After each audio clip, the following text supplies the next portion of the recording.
Good afternoon, everyone. Good afternoon, everyone present here. I, Dr. Sadaf Khan, Assistant Professor, Faculty of Law, Integral University.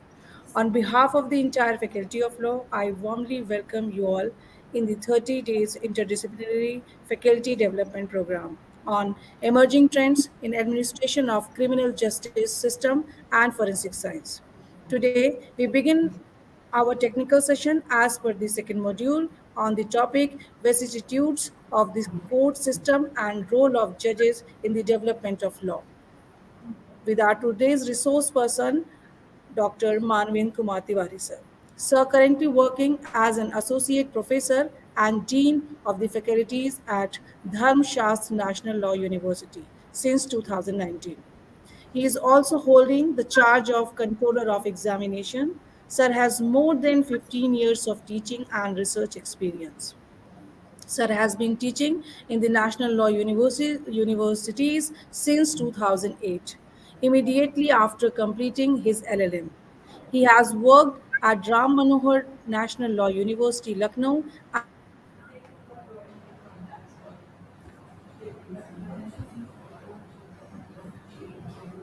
University. Sir has completed his LLB from Faculty of Law, BHU, Varanasi, and LLM from the Indian Law Institute, New Delhi. He has awarded the degree of PhD by Dr. Ram Manohar Lohia National Law University, Lucknow. Sir has several published research articles and chapters in the reputed national and international journals and edited books. I warmly welcome you, sir, in this session. Now, without wasting much time, I would like to invite our today's resource person, Dr. Manavendra Tiwari, sir. Now, over to you, sir. Thank you, Dr. Sadaf, for your very generous introduction.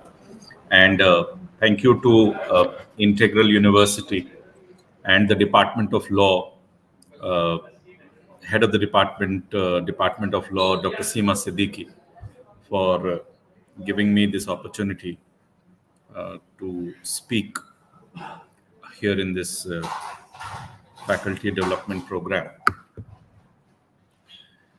The topic that has been given to me is vicissitudes of the court system and the role of judges in the development of law. If you will Google the term vicissitudes, uh, you'll find that you'll have to Google it because not all of you may be conversant with the meaning of this term. But if you Google it, you'll find that it is it is a word with a negative connotation. It refers to a change which is uh, it refers to a change which is abrupt, which is contrary, which is not unidirectional, and that's why we always use the word vicissitudes to as to uh, signify signify a development which is unwelcome, which is not desirable. And when we talk about vicissitudes of the court system, what is it that we actually mean by it? Now, courts courts have this. If you look at it uh, technically, then one can even say that development of law is something that is not associated with the functions of the court, because courts are only supposed to interpret the existing law, and therefore development of law is primarily the task of the legislatures and not courts. But the reality is that judicial interpretation gives court that legitimate room whereby they can exercise their creative interpretive techniques to actually add to the development of law. And therefore we understand that development at the behest of courts of law is not something which is contrary to the legal imagination, and and therefore we associate the term development with judicial role as well. But it is also a fact that that the constitutional courts in India, that is Supreme Court and the High Courts, the courts which are the courts through which the development of law as such is to take place, are also courts which do not sit en masse. And as you all know, that the courts uh, have a designated strength, and invariably, barring Supreme Court, high courts will seldom have the entire strength filled up. Yet, regardless of the number of judges in a court, uh, the high courts and Supreme Courts always sit in benches, and therefore the likelihood uh, of judgments which are not in sync with each other coming from a same court cannot be ruled out. And also the fact that there are different high courts, so therefore the likelihood of different high courts interpreting the law differently also cannot be ruled out. What is also important is to note that even the Supreme Court of India uh, sits in benches, and therefore, many a times, even the Supreme Court of India is referred to as what is called a polyvocal court, a court with uh, different voices. And when we say different, we even include within its fold contrary voices. Now, this is also a fact that even in a judgment, uh, the the bench which has delivered the verdict, there may be disagreements even between the judges on the in a given case itself. That is also something that is not uncommon. We all are familiar as students of law that possibility is very much there, and we have been witness to several such occasions. But what is also extraordinary is that at times the courts may even deliver judgments where, though the decision may be there, but the decision may not give us the reasons for the decision. And I would like to start my today's discussion with one such example. I would like to share my screen.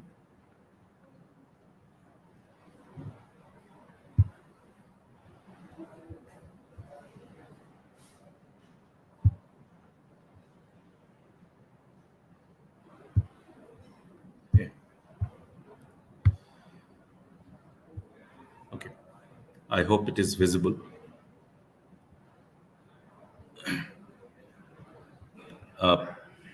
Any participant who can confirm whether it is visible or not?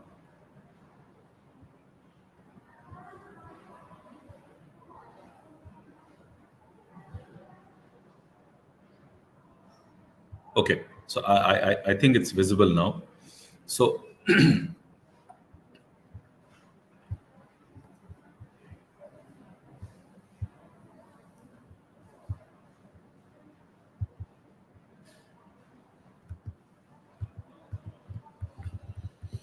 okay. So if you see this, like I said, that I'll start with an example where, though there is a decision, but we were not given any ratio. And this is a famous case of Shaira Bano versus Union of India, where a five-judge bench of the Supreme Court delivered its verdict, which famously declared the instant triple talaq practice under the Islamic law to be invalid. There is still this confusion as to whether the court has declared it to be unconstitutional or simply invalid. Uh, because some call it that the Supreme Court declared it to be unconstitutional, whereas some say that it has been declared as invalid and not unconstitutional. Okay, the confusion stems from the fact that out of the five judges have given three different judgments, two independent opinions, uh, two judgments given by uh, two judge two judges each, and one judgment given by a single judge. So Justice Joseph, in his verdict, said that instant triple talaq is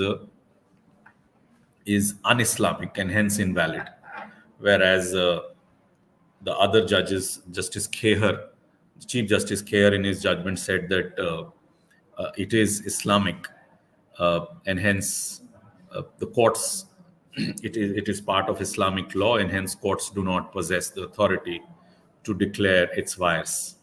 Whereas the third judge, Justice Rohinton Nariman, in his judgment has declared it to be unconstitutional. So you have five judges, out of whom two judges are saying that it is not for the courts to declare whether it is constitutional or not. Two judges are saying it is constitutional, and another judge who is saying that it is un-Islamic and hence invalid. So therefore, uh, you are left with a decision that two unconstitutional, that means definitely it is invalid, and one judgment of invalidity. So three out of five are definitely calling it to be an invalid in law.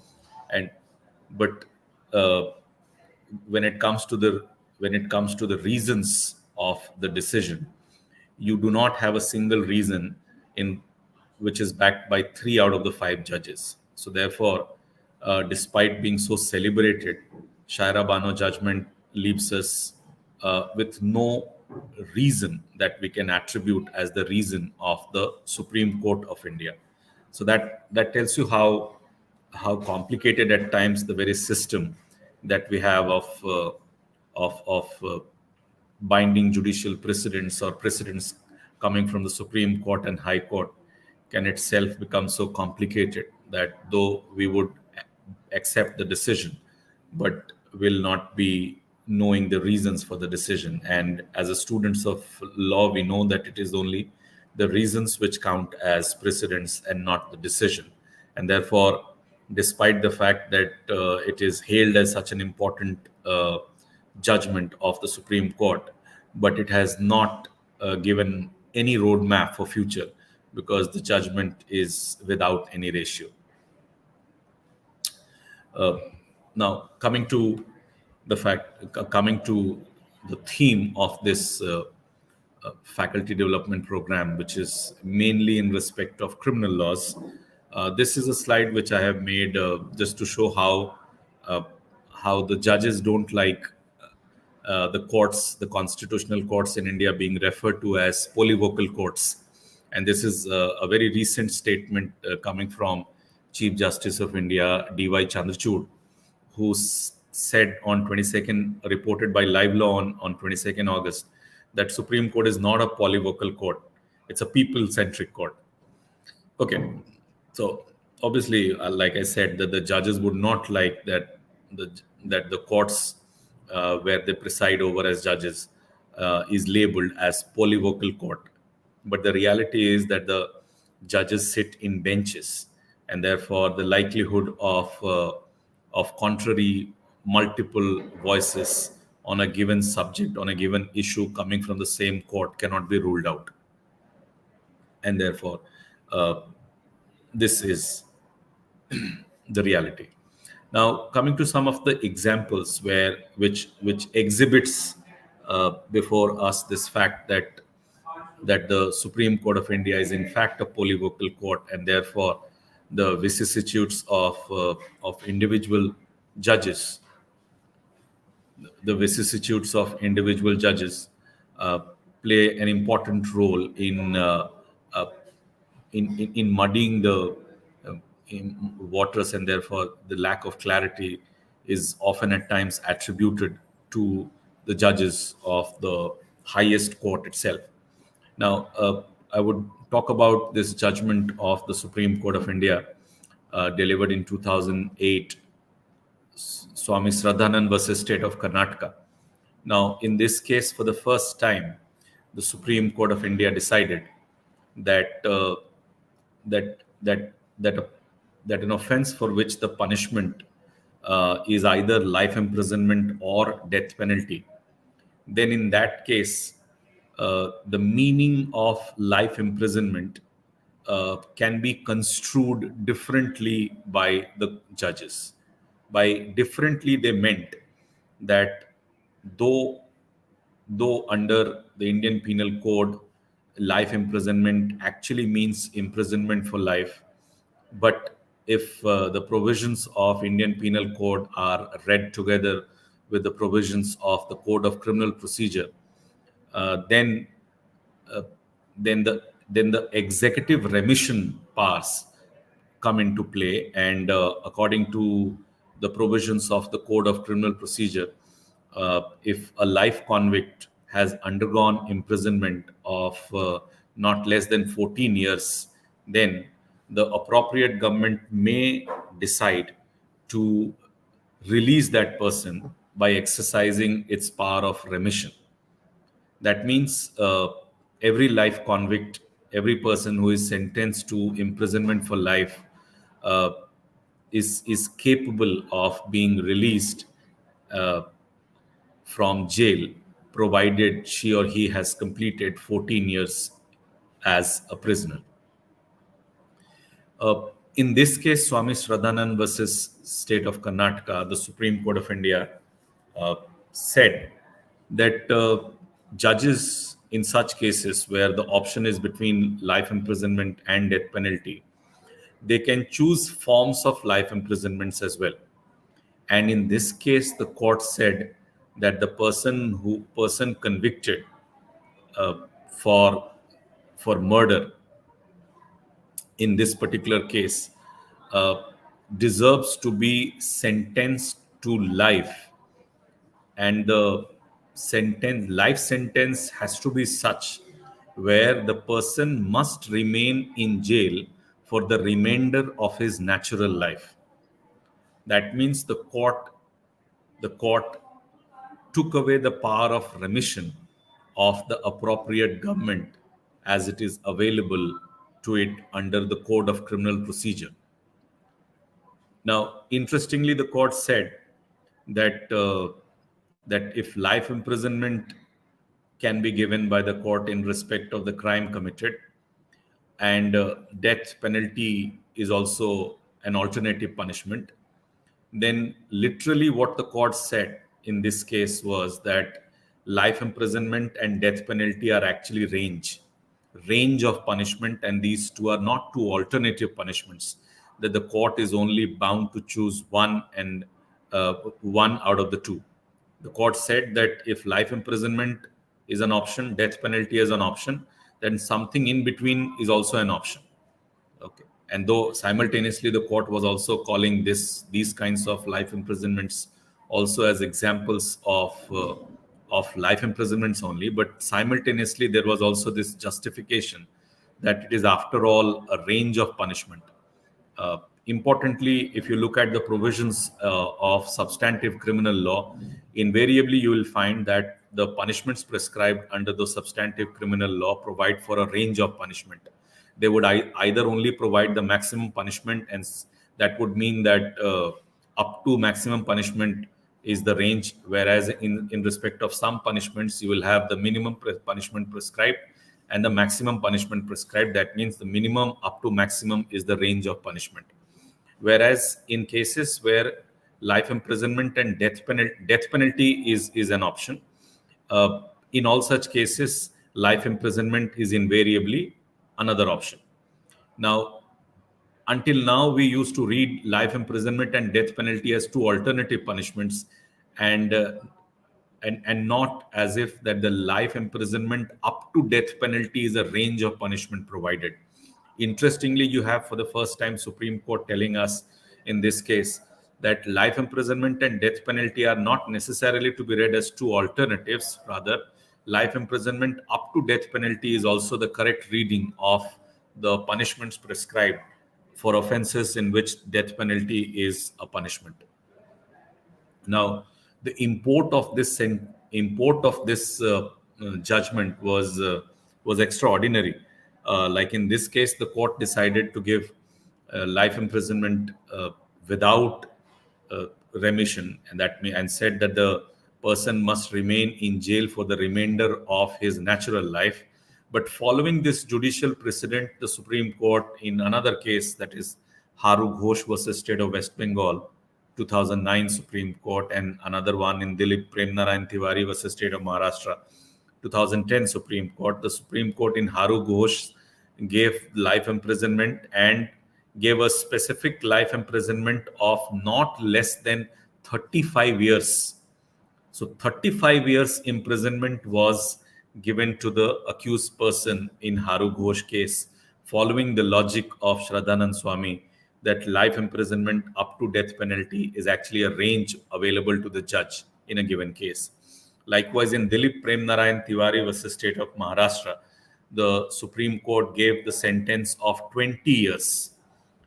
It is obviously problematic as to how the court would determine the proportionality of such a punishment vis-a-vis the crime committed, because that has often been the criticism of the exercise of power to punish by the courts in India, that the appropriate justification for proportionality in terms of the choice of punishment is very often uh, not not addressed.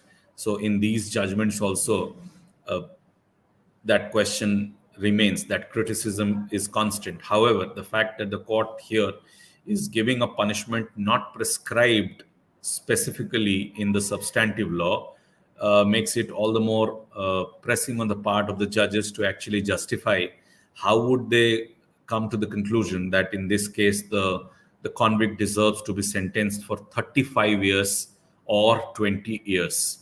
But like it is, this is what you call the vicissitudes, uh, a, a change that is abrupt, and the change which is not justified through reasonable means, and yet it is the reading of the power implicit in the judicial functioning that has rendered these judgments.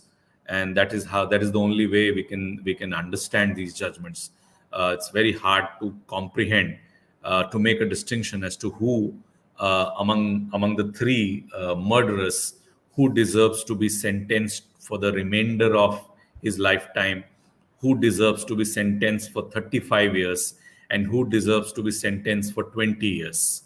I think rightly so, the provision, the statutory provision till that time was to either give life imprisonment or death penalty, and life imprisonment would ordinarily mean life imprisonment for the rest of the natural life. But based on the conduct inside prison, there can be an independent evaluation by the executive, whereby after the completion of 14 years in jail, the conduct of the convict inside jail during that period may be taken as relevant in the executive decision to whether or not to release that person.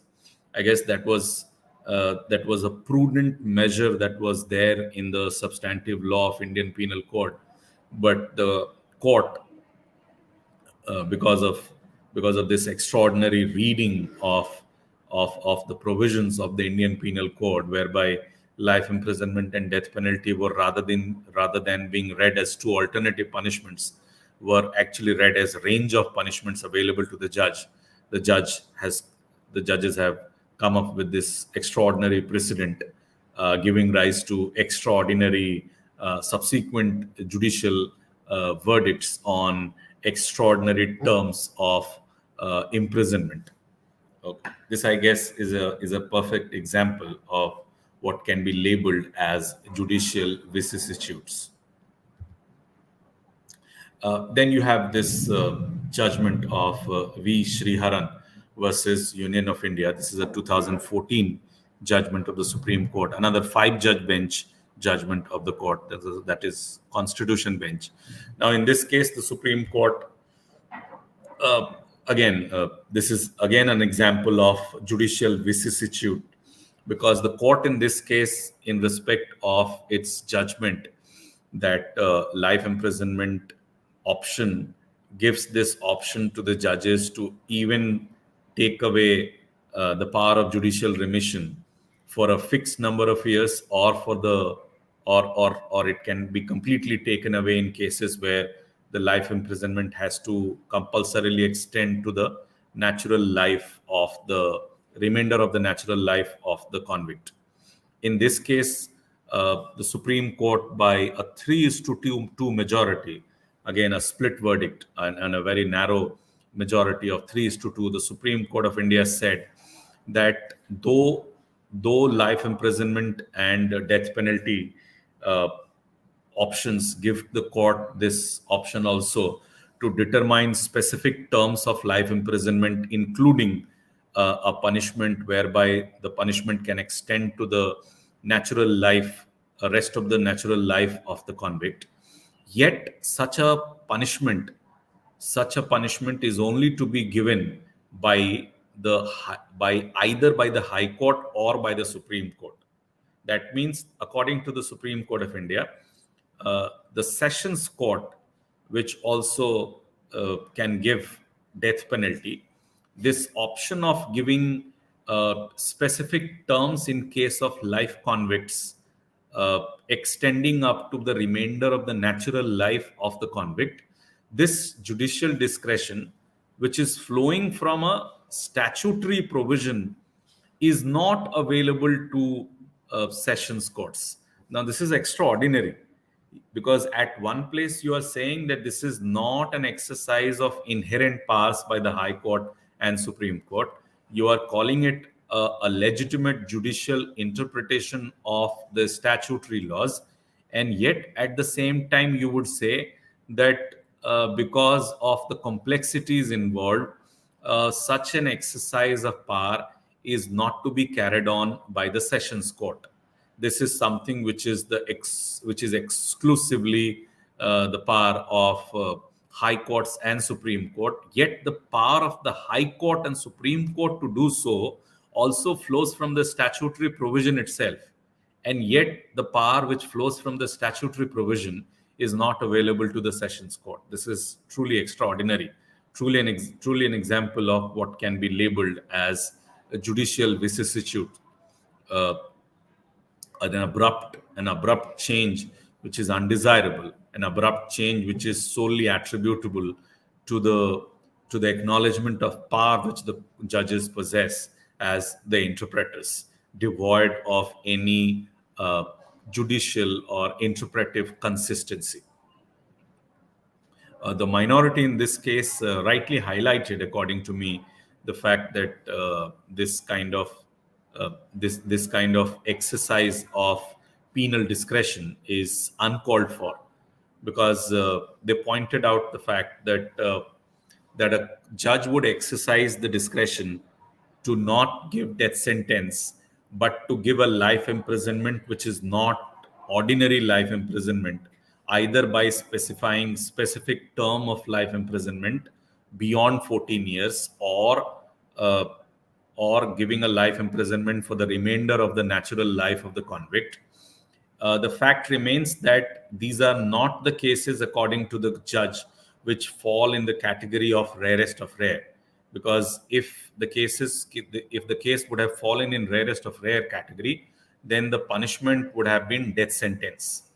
However, the fact remains that even in cases where the court would determine the case to be a rarest of rare case and give death sentence, the courts do not possess the power to take away the executive power of remission, even in cases where they would give death sentence. Then how come in cases which are not rarest of rare cases, this executive discretion of remission has been taken away by the courts, can be taken away by the courts? And this is a very, very plausible objection. If you cannot take away the executive power of remission, even while declaring death sentence on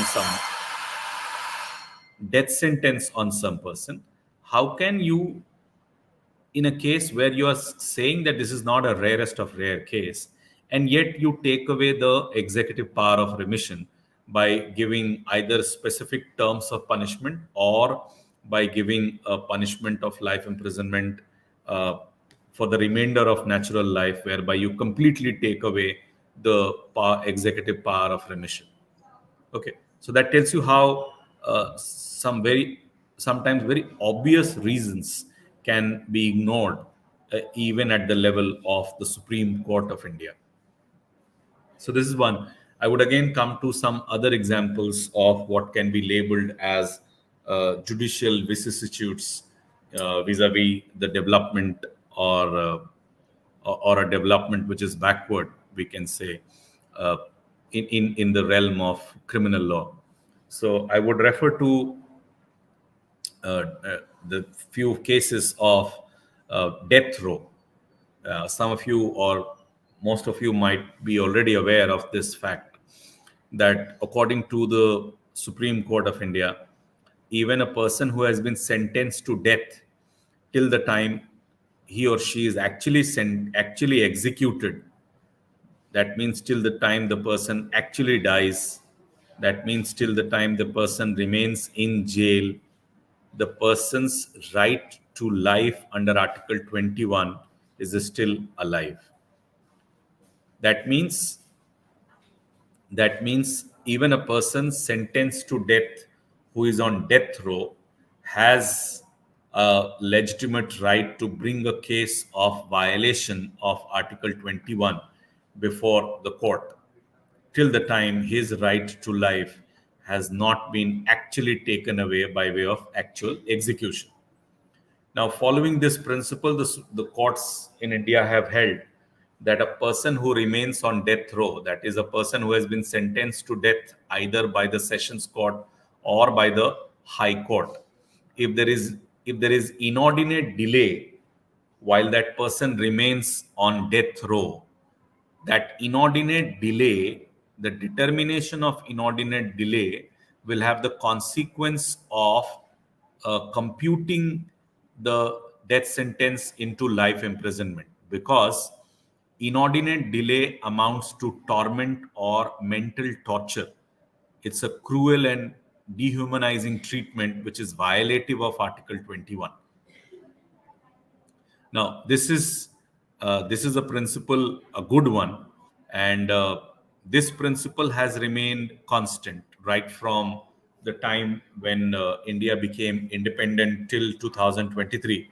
So there is no change in this principle, which is a good thing. Tells you that the courts can be consistent as well in respect of a principle which has been evolved by the court. So kudos to the Supreme Court for remaining consistent vis-a-vis this principle. However, when it comes to the actual application of this principle, we again find the prevalence of what can be called judicial vicissitudes. As you can see, this is a 1989 judgment of the Supreme Court of India, Triveni Bain versus State of Gujarat. This is a constitution bench, 5 judges bench judgment of the court, because prior to this, in 1983, in a judgment of the Supreme Court, TV Vathishwaran versus State of Tamil Nadu, the Supreme Court had said that if there is 2 years delay uh, between between sentence of death penalty and actual execution, then the 2 years delay will amount to inordinate delay, and hence the person cannot be executed, and hence the death sentence awarded automatically is to be converted into life imprisonment. Extraordinarily, only a month after this 1983 verdict, the Supreme Court of India in Sher Singh case had disagreed with Triveni Bain, and Triveni Bain was also disagreed with TV Vathishwaran. TV Vathishwaran, where the court fixed the 2 years timeline for execution, that was also a two-judges bench, and the Sher Singh judgment was also a two-judges bench. And in Sher Singh judgment, the Supreme Court disagreed with fixing of 2 years timeline, and that it said that what amounts to inordinate delay has to be determined keeping in mind the facts and circumstance of a given case, and therefore there cannot be a fixed timeline to determine what is inordinate delay. Now, because of because of contrary judgments of the two coordinate benches. That again tells you the meaning of polyvocal. Two benches of the Supreme Court giving two entirely different opinion vis-a-vis what constitutes inordinate delay. So that is an example of Supreme Court of India also being a polyvocal court. Polyvocal, more than one voice. The court speaks in more than one voice, even in judicial side at times. So therefore, in order to resolve this constitution, this inconsistency between the two judgments of the court, the Supreme Court of India constituted a five judges bench in Triveni Bain versus State of Gujarat, because this was a complex case of constitutional interpretation. And the Supreme Court in this case overruled Triveni Bain and agreed with Sher Singh versus State of Punjab judgment, where the Supreme Court had said that there cannot be a fixed timeline to determine what constitutes inordinate delay. And they said that the principle is perfectly fine. Inordinate delay is violation of Article 21, in the sense that it is mental torture, mental cruelty upon the convict, and the convict therefore deserves not to be executed, and his death sentence deserves to be commuted into life imprisonment. However, what constitutes inordinate delay is something which can only be determined in the light of facts and circumstance of a given case. What is extraordinary, however, is not this thing, because according to me, also this is justified, because facts and circumstances of each case may be different, and therefore a blanket uh, computation of 2 years or 3 years as automatic case of inordinate delay is perhaps inappropriate. However, what is extraordinary about Triveni Bain judgment, which is still the law of the land in 2023, is that in this judgment, the Supreme Court of India held that this principle that inordinate delay on death row is violation of Article 21, resulting in commutation of death sentence into life imprisonment. This principle is only applicable to executive delay, and this principle is not applicable to judicial delay. Now, this is extraordinary. This is completely taking away the very spirit of the principle. The spirit of the principle is that if a person remains on death row while he has been sentenced to death, waiting for the execution or waiting for the outcome of his petitions, either in appeal or before the executive for in the form of mercy petition, that period is a very difficult period for that person, and therefore if the period extends beyond a reasonable time, then that period becomes inordinate, and therefore that has to be considered as violation of Article 21, as inhuman and degrading treatment in the form of torture on that life convict. But to say that this principle is only applicable in case of executive delay and not applicable in case of judicial delay is to completely take away the very spirit of the principle. Because in the name of expediency, by saying that because the courts have to face the problem of judicial pendency, and therefore invariably there will be delay in the appellate process, either by the High Court or by the Supreme Court, in determining cases where the person has been sentenced to death, I think is completely flawed. It completely exposes the fallacy of this judgment, uh, and takes away the spirit of the principle. Expediency cannot trump someone's right, and this argument that this is only applicable to executive delay and inapplicable to judicial delay is saying that expediency can take away your Article 21 rights. But that is how it is. And what is also ironic is that even in 2023, this judgment stands as the law of the land. That is, the argument of inordinate delay to a death row prisoner person is only available against executive delay and not available against judicial delay. So, my appeal before the High Court against a death sentence given to me by a sessions court may remain pending with the High Court for more than 10 years, but that is not inordinate delay. However, pursuant to a declaration of death sentence upon me by the Supreme Court of India, if my mercy petition remains pending with the President of India for 5 years, those 5 years can be good enough to be taken as inordinate delay, resulting in commutation of my death sentence into life imprisonment.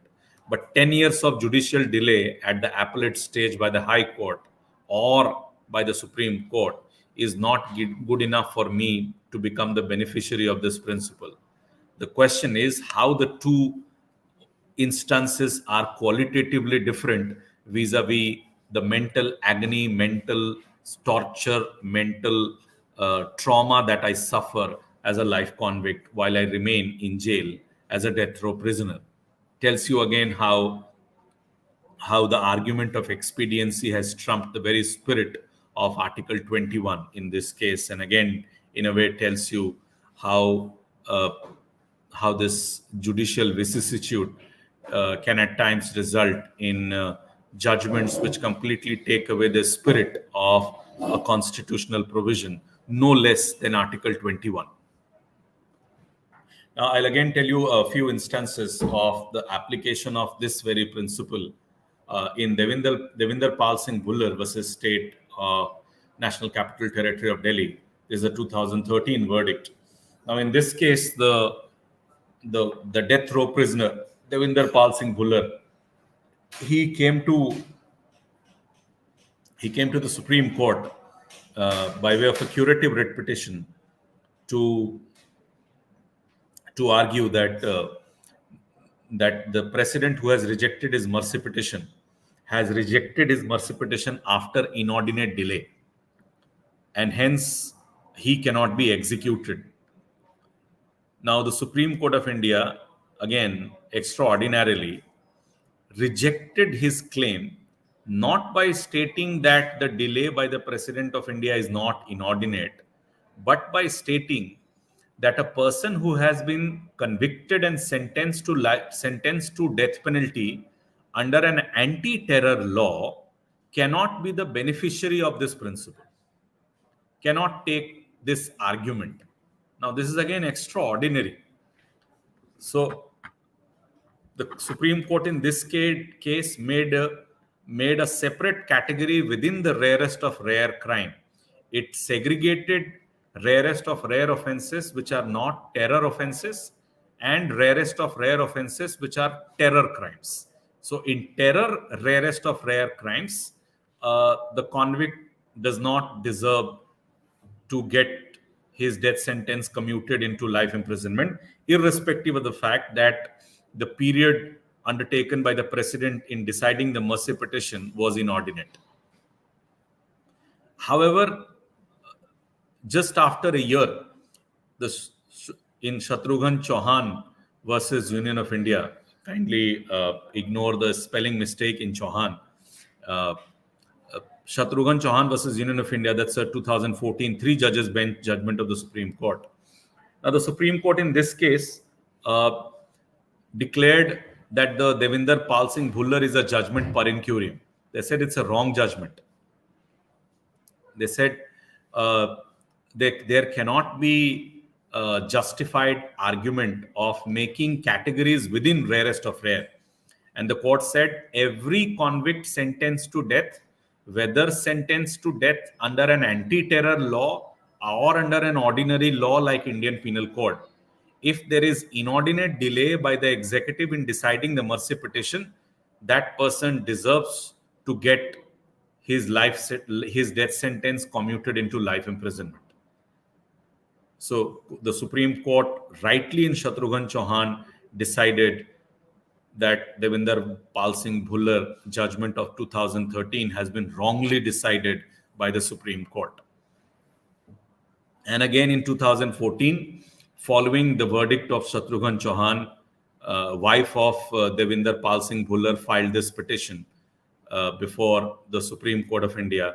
And the Supreme Court of India, citing Shatrughan Chauhan, commuted the death sentence of Devinder Pal Singh Bhullar into life imprisonment.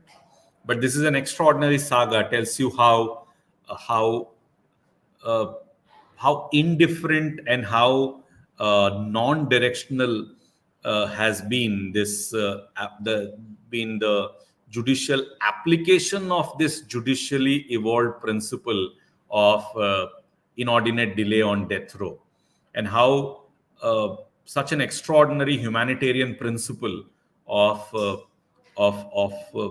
commuting the death sentence of death row convict in case of inordinate delay has actually been substantially diluted by the Supreme Court of India in the name of expediency in Triveni Bain case. And ironically, the Supreme Court has not so far decided to revisit its judgment in Triveni Bain, which stated that this principle is only applicable to executive delay and it is inapplicable to judicial delay.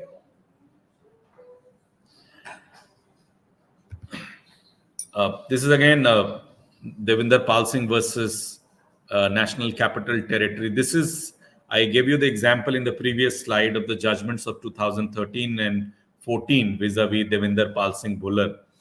But this is the judgment of the Supreme Court of India in 2002, which actually decided that the conviction of Devinder Pal Singh Bhullar is correct, and the Supreme Court in this case agreed with the judgment of the High Court, which had sentenced Devinder Pal Singh Bhullar to death penalty.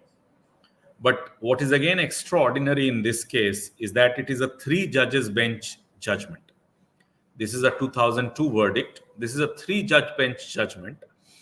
2 judges of the Supreme Court in this case, Justice Agrawal and Justice Arijit Pasayat, the 2 judges convicted Devinder Pal Singh Bhullar under TADA, and pursuant to the determination of guilt, they sentenced Devinder Pal Singh Bhullar to death penalty.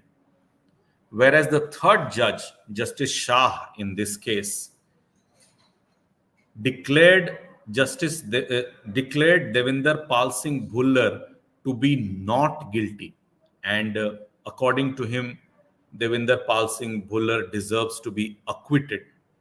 Now, this is extraordinary that out of 3 judges, 2 judges would convict the person and sentence him to death, whereas the 3rd judge would, in his judgment, declare the same person to be not guilty. Now, this is mainly because under TADA, confessional statements made by the accused before the police officers not below the rank of superintendent of police can also be taken as admissible evidence against the accused. And in this case, the main evidence against Devinder Pal Singh Bhullar was the confessional statement made by him before the police officer. Now, the 2 judges, according to them, a confessional statement is an admissible evidence under TADA. Hence, therefore, they did not find it problematic on their part to rely on the confessional statement and convict the accused. And pursuant to conviction, they decided to even give death sentence, keeping in mind the fact that Devinder Pal Singh Bhullar was actually convicted for a bomb blast, which resulted in the death of many innocent civilians. And therefore, the gravity of the crime committed comes into play, and the courts found it to be a case of rarest of rare.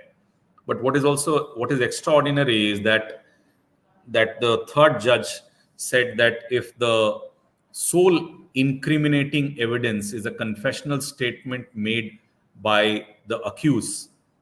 And even if it is a case of Tada, in the absence of independent evidence corroborating this confessional statement made by the accused, the judge must be reluctant to determine the guilt of the person. And therefore, in the absence of a independent corroborating evidence supporting the confessional statement made by the accused, Justice Shah was of this view that the prosecution has failed to establish the case, and hence, according to him, in this case, the accused deserves to be acquitted. What is also important to note is that apart from recording uh, his disagreement vis-a-vis the determination of guilt question, he also wrote in his judgment is that if the conviction is solely based on a confessional statement, death penalty must not be given.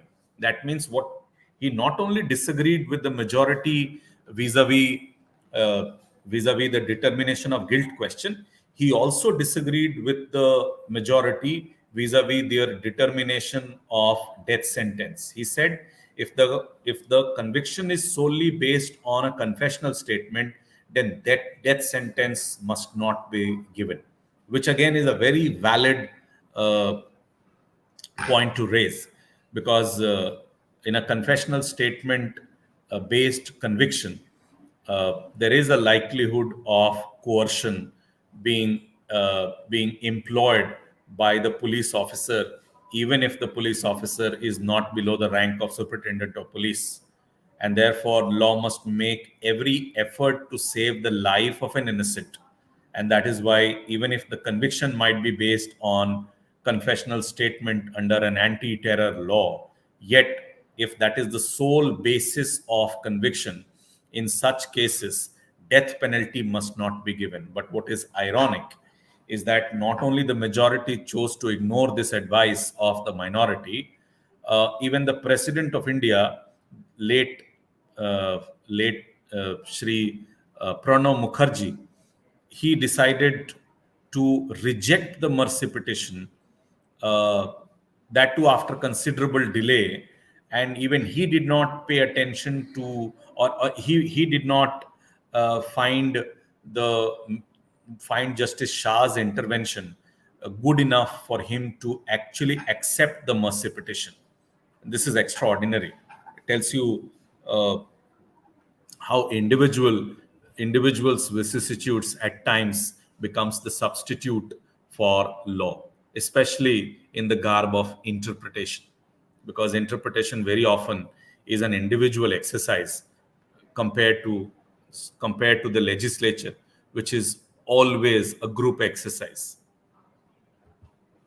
So uh, so this is extraordinary. So, if you look at, I'll come back to my presentation. Yeah, I these were some of the slides that I had prepared. Now, if you look at this, I can go on giving examples of what may be called judicial vicissitudes. We are all students of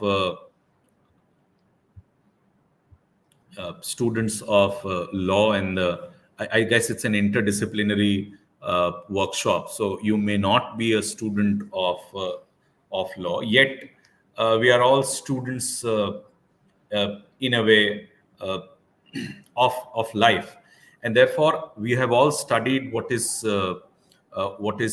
called how individuals come into play when it comes to interpretation. And for those who are not from the discipline of law, I should tell them that we study in jurisprudence a school of law called American realism, where what is primarily told is that how the argument of certainty in law by way of codifying law, because it is often claimed that once we codify or once we legislate, we bring certainty in law. American realists, those who are from this school of American realism, they have consistently argued that certainty in law, just because of the fact that that that law has been reduced into writing, certainty in law remains elusive. Certainty in law remains elusive, and it remains elusive primarily because of the fact that interpretation interpretation of law is very often influenced by the subjective predilections of individuals as interpreters. And despite the fact that we say courts interpret, the reality is that individual judges as courts interpret, and therefore there is lack of uh, uniformity when it comes to an institutional voice vis-a-vis many questions which are very, very pertinent. And the examples that I showed you through my slides tells you very aptly as to how individual predilections play a very important role in terms of in terms of judicial interpretation. I started my presentation with the example of Shaira Bano versus Union of India.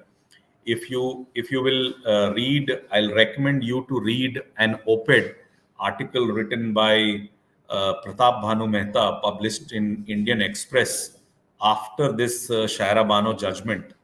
The article is titled "A Small Step, No Giant Leap." A small step, no giant leap.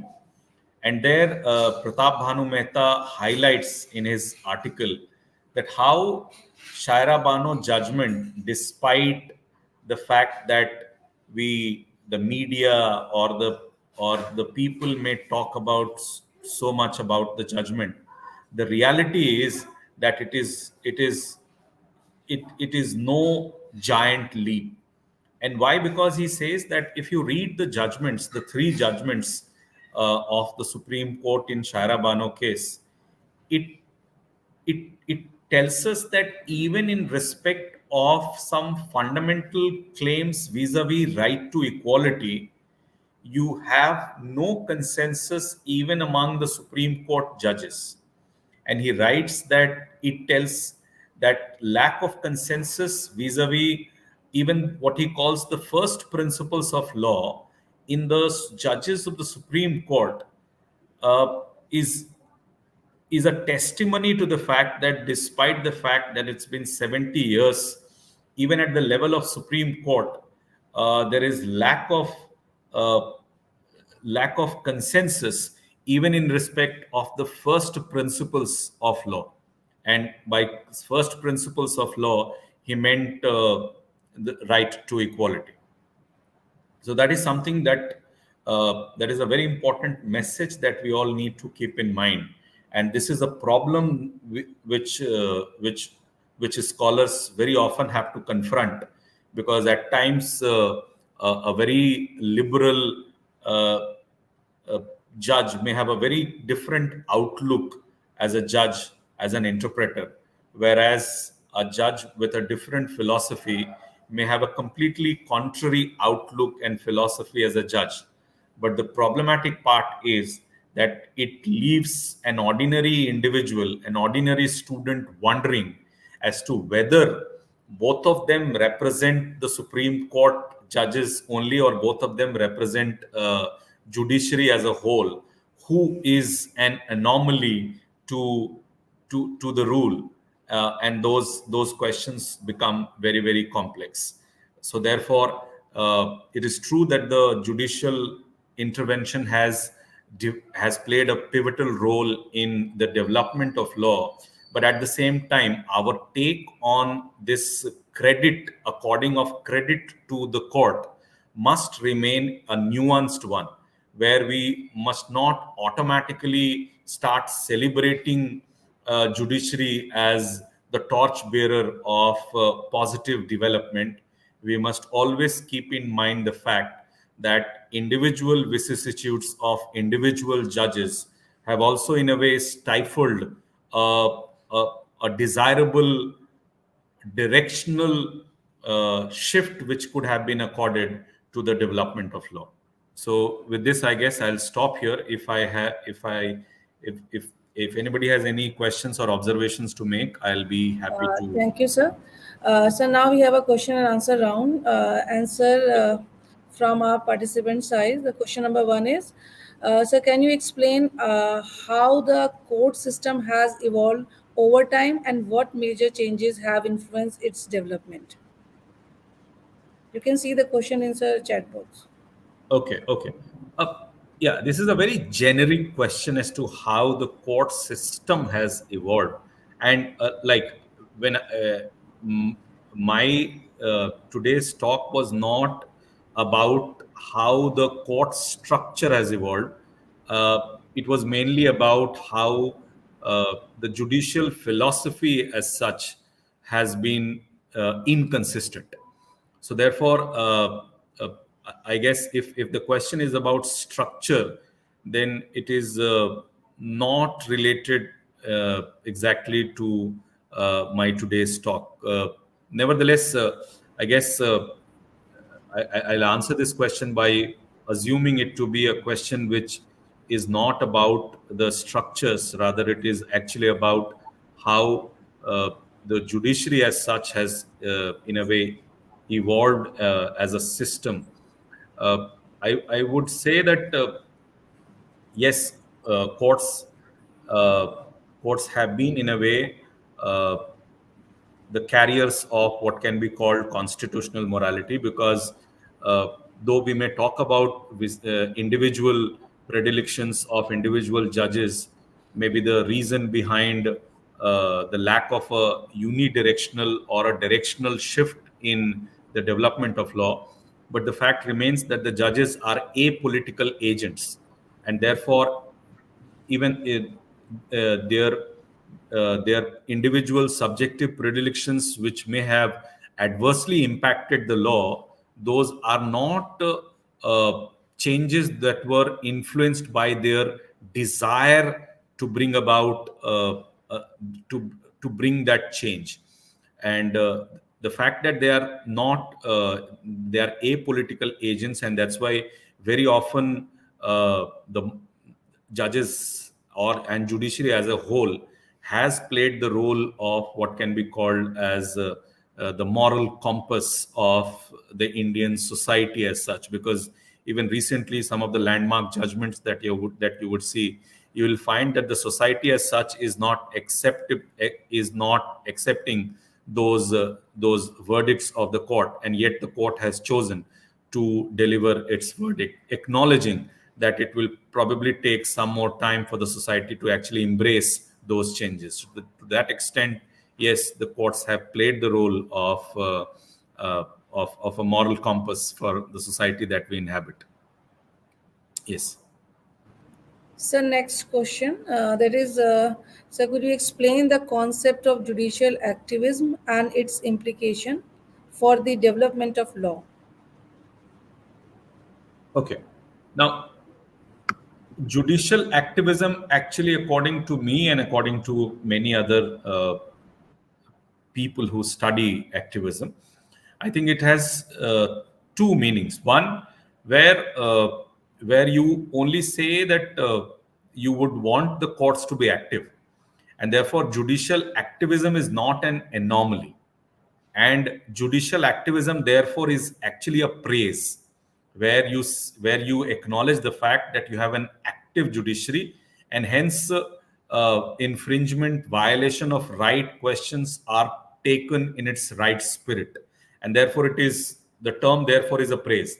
The second meaning is where it is not a praise, where it is actually a criticism, where you are where you may be using the word judicial activism, but you are actually highlighting judicial activism vis-a-vis spaces which are not meant for the judicial intervention.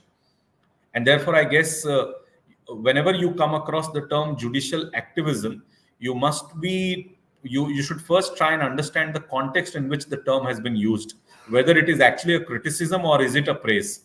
If it's a and then only you should understand the term accordingly, because it is used either way. It is also a praise, it is also a criticism. Okay, because if it is an argument where the court has interfered into the government's executive or the legislative's realm, then that kind of activism is criticized. Whereas whereas uh, those who praise it may say that if the executive and the legislature are inactive, they are not doing their job, then that kind of activism is praiseworthy. Now, both have its own pros and cons. However, what is important is that the term activism is very often used in respect of an act of judiciary, which is considered to be an act which is not traditionally within the four corners of a judicial role. But whether traveling beyond judicial space and traveling into executive or legislative space, whether that excursion by the judiciary is legitimate or illegitimate would depend upon the analysis of the person who is actually taking it as a praise or who is actually taking it as a criticism. And I believe there cannot be a ready-made answer for all those excursions by the judiciary into the realm of into the realm which is not traditionally understood to be judicial role. I think here also there is a need for a nuanced analysis, and only in respect of individual cases of such judicial interventions that there can be a judgment as to whether it is praiseworthy or is it something which deserves to be criticized. Yes.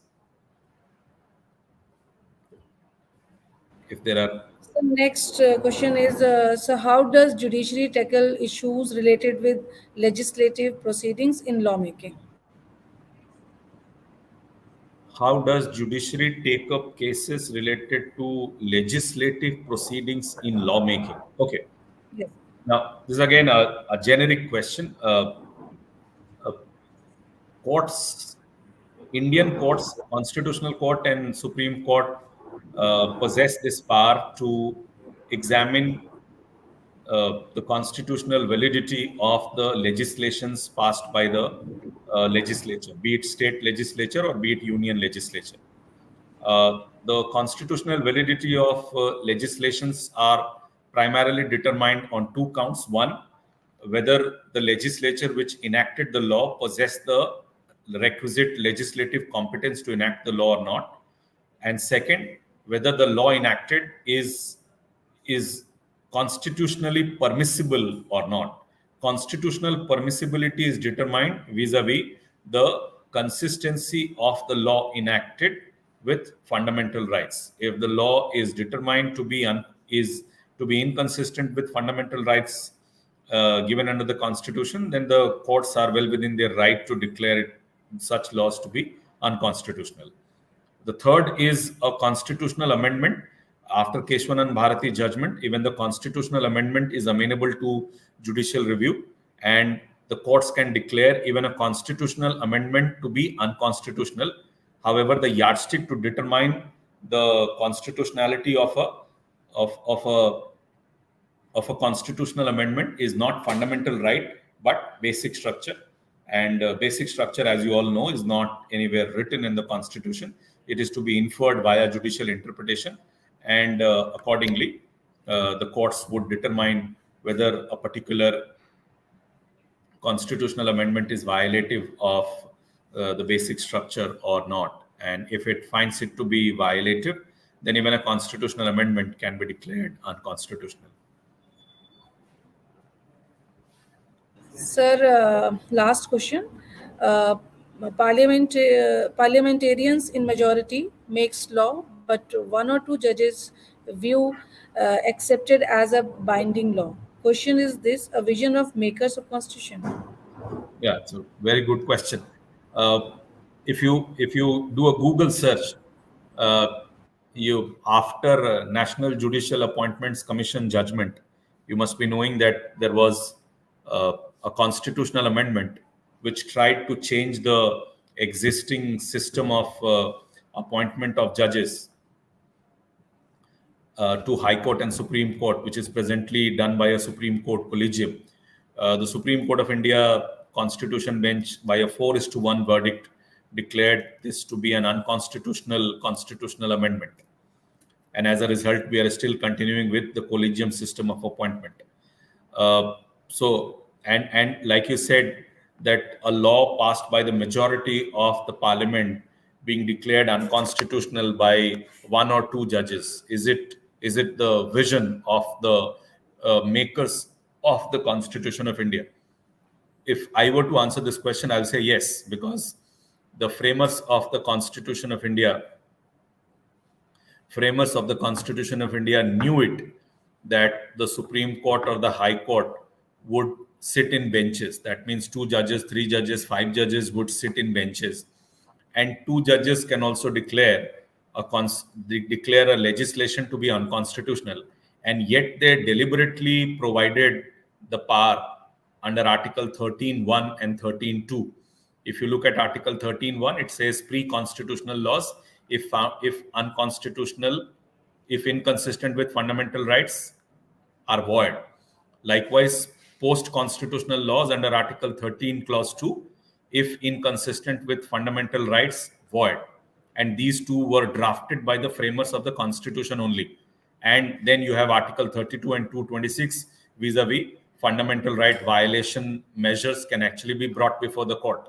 So therefore, the answer of the question whether the framers of the Constitution wanted a few judges to declare a legislation passed by the majority of the lawmakers to be unconstitutional, the answer is yes. Okay.